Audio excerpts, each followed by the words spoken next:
Hello everyone, hope you all are doing very well. So if you are the front-end developer writing your code using JavaScript and you are using the packages from the open source repo such as npm, I would like to tell you that you are exposed to malicious code as well as the risk in your code or wherever your front-end application is running. The objective of this video is to show you how you can mitigate those risks by testing each and every package which is part of your front-end code, mainly coming out from the npm repo. So in this quick demo, we are going to test the font awesome library or the package available at the npm and see very quickly that what are the risks associated with it. So here is the command and it will be font awesome. So we are testing the font awesome package which is located at the npm repo and we are auditing by using this package. It's just a warning that it's best to run this tool in the Docker or Podman, but because I have made it work on MacBook or Mac operating system OS X, so you can actually run yes. And here, as you could see, that this tool is actually connecting to the npm server, looking into the particular version 4.7.0 is checking, and it's really very old because we haven't defined a particular version to be tested, and it says that it's about 153 days since its last release. Stars as well as the forks, just to show that how popular this package is, about 655 KB, which includes 36 files and about 8.9K line, and because there are no JS file. So we have tested for font awesome. Now if you would want to test another package, we could actually take the same command and pass. So for example, if you would want to test very quickly React scripts package, we can run, and now we are testing the React scripts package. Its download about 3.3 million weekly versus, as you could see here, is about 815,000 weekly. So you can get an idea that how popular the package is, and that will give you an idea that if there will be any risk associated with it. In this React scripts, you can see it's a 3.5K lines of code, which has 18 JavaScript files out of total 24 files, which includes 11 function, and this package reports are available, and this is the HTML report associated with this package. We can open that report on a web browser, and here we can look into the details that why this package is undesirable. Too many dependency, 48, and it has access to some of the hidden code, and it also access the files on your local file system because it's a React script. And reason I wanted to show you that you can make a decision by yourself that okay, this package we have to make sure that this package can access local file system. So this is not an issue for me. Definitely this package has a lots of dependency which I can live with it, as well as it has a bunch of hidden code if that is a concern for me, which so that I can use this package or not. So in your front-end code, whether you are using one single package or you are using lots of open source packages coming out from npm repo, it is very much important for you to make sure that you are confident that each and every package which is used in your application has no issue with it, or there are no risk associated with it. Sometimes these packages are coming out from the very prominent developers.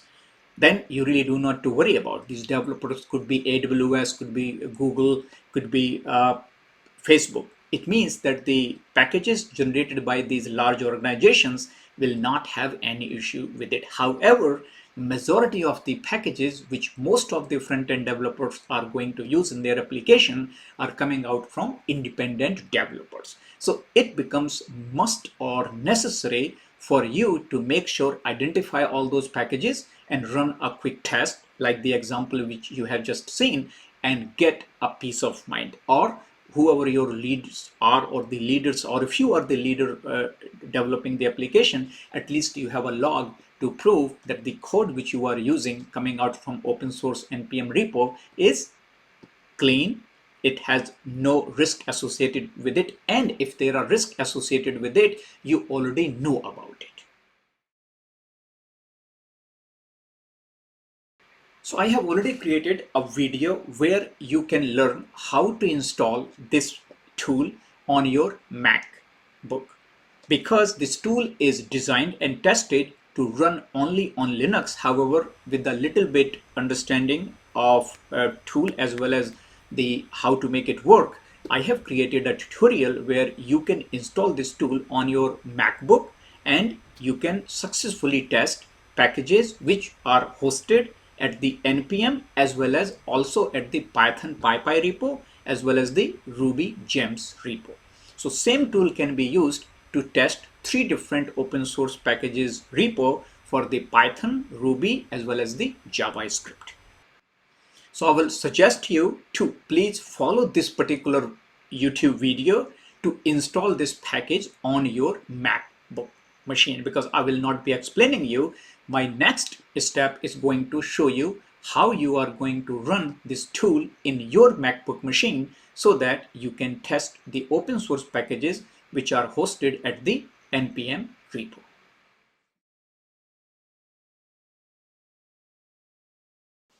So here I have already cloned this package repo from the GitHub, and the command in order to apply the command for auditing the package. So we really need to make sure that we have a Python version running. So right now I have Python 3.10.8. So even when you are testing this tool for checking Ruby, JavaScript or Python packages, you still have to run this command through Python, because this whole code or a tool is actually written in Python.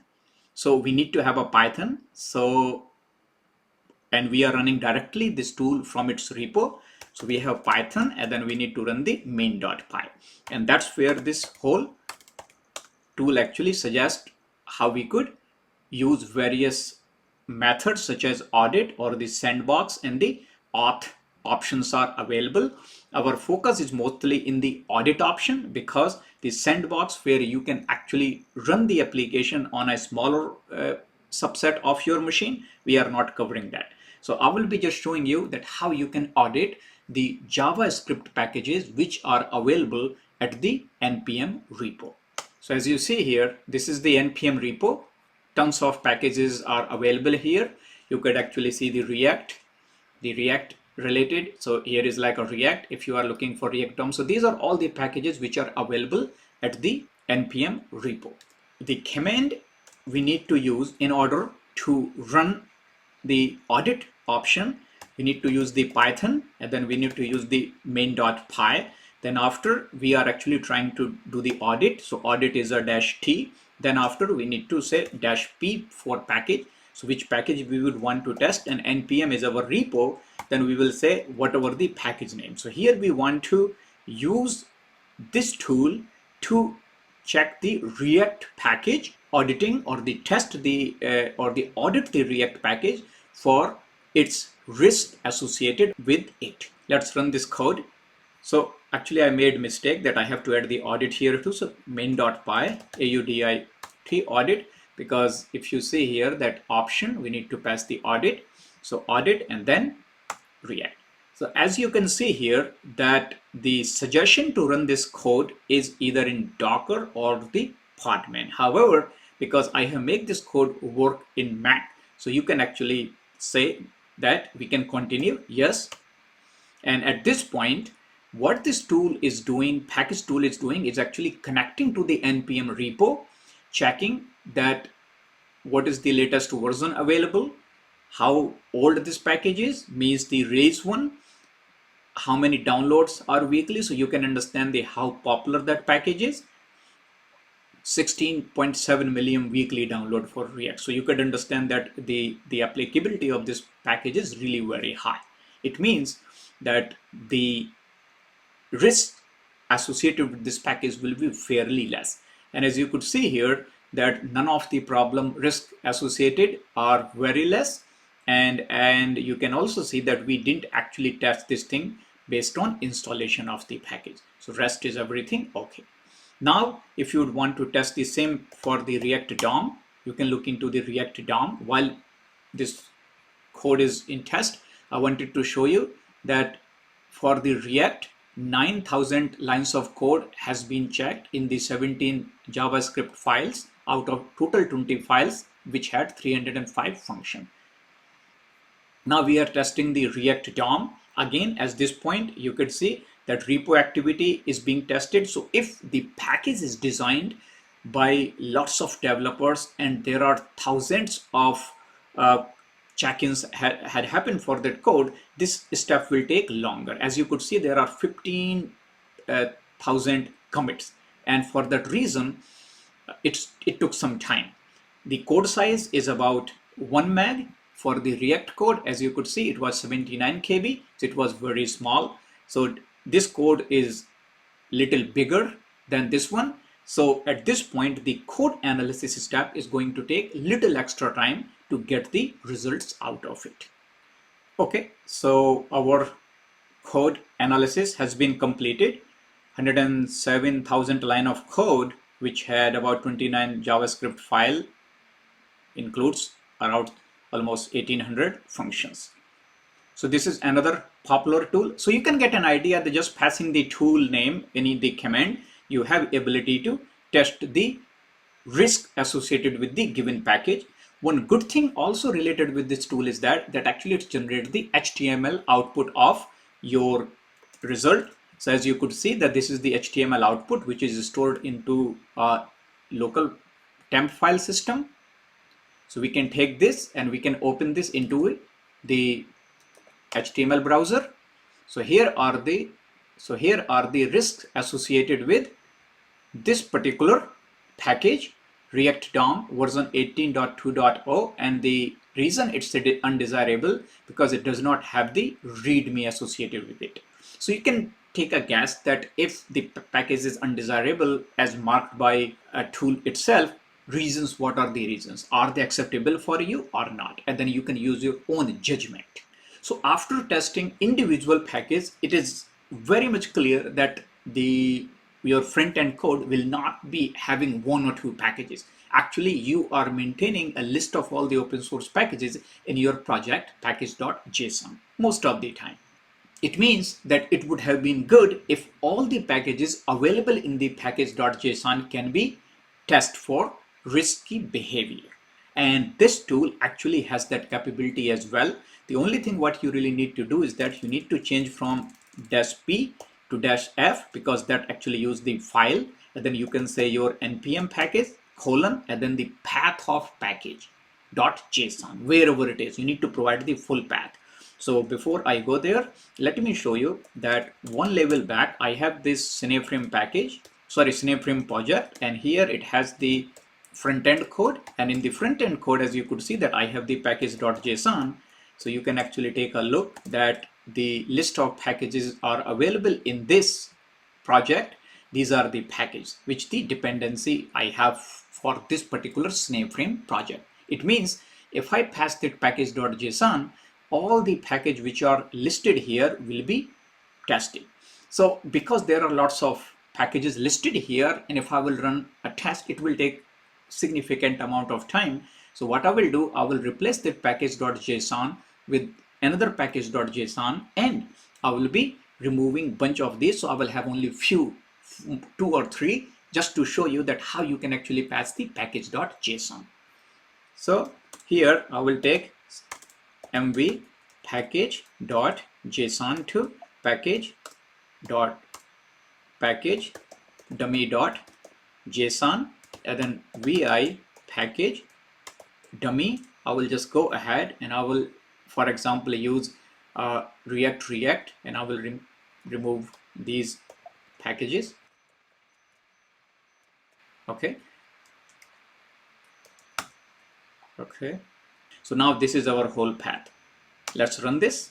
Now if we can run our command, there is no warning or error. Okay, now we are good to go. So as you could see here, that very first package was Chakra UI React, is testing for Chakra UI React code because readme is not there. So you say the risk associated. This version is very old, 1.7.4, because remember we are using package 1.7.4, a specific package. So the test is happening for that particular package, which is almost a year old. Now it's looking for repo activity for this particular package. So our objective with this tool is to pass the JSON file. So all the packages which are part of package.json will be tested directly through this tool. So, okay, so the test is done. Now it's testing for the emotion React package that also over the year old. And reason why these are the old, because this Cineframe code is almost a year old. So one thing is also very clear for you, that whenever we were using the package directly by passing the name here, it is using actually the latest release version of the code, because we are not testing for the version. However, in package.json, a particular specific version of the code has been tested here, a specific version as listed here.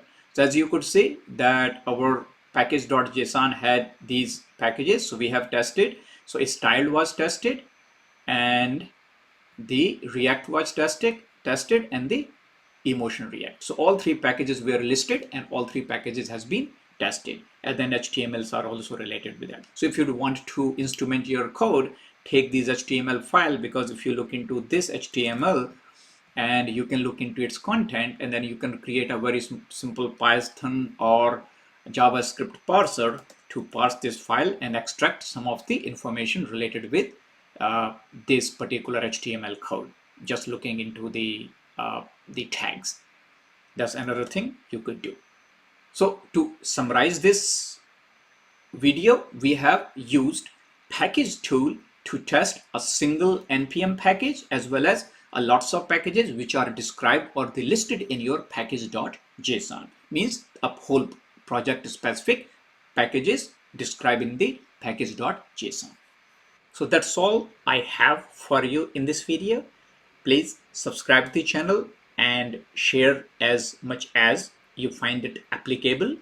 I do appreciate your time. Thank you so much. I sincerely appreciate it again and again. And I'm looking forward to seeing you in my next video. Until then, thank you so much.